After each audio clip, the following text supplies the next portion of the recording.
Et la séance est maintenant commencée. C'est les socialistes qui commencent avec une question sur le Togo. La France soutiendrait une dictature. On écoute.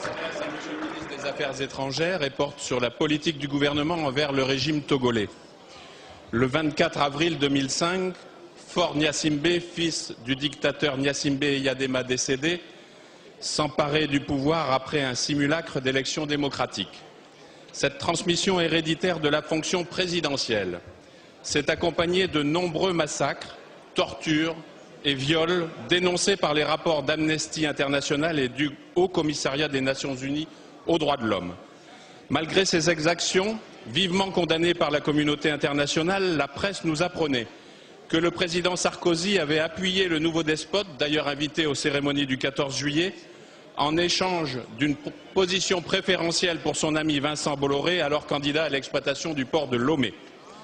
Dans la scandaleuse continuité de 2005, le scrutin de mars 2010 au Togo a été entaché de graves manipulations constatées par la mission électorale d'observation de l'Union européenne.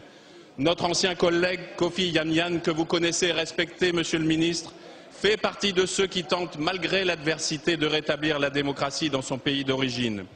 Le 2 juillet 2010, 2 de ses proches collaborateurs ont été kidnappés par les hommes du colonel Yark, l'un des chefs de la gendarmerie togolaise.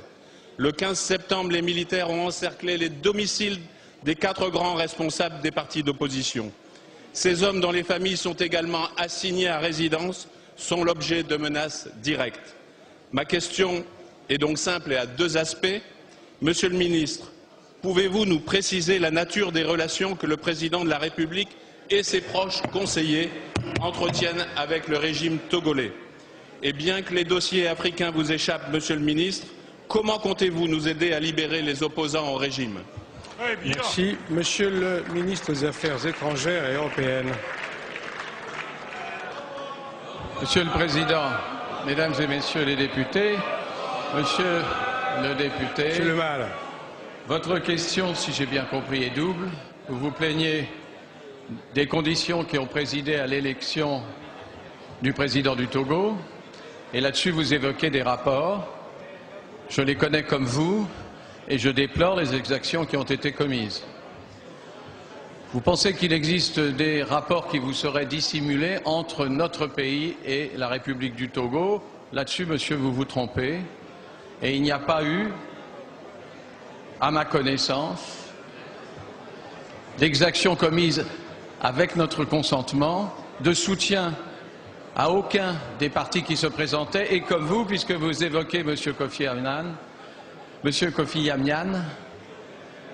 que je connais bien et dont j'approuve la démarche, nous ne l'aurions pas toléré. Maintenant, il y a eu des opposants qui ont été arrêtés, monsieur le député, vous avez raison. Et l'élémentaire des droits togolais n'est pas respecté, en particulier l'article 15 de la Constitution.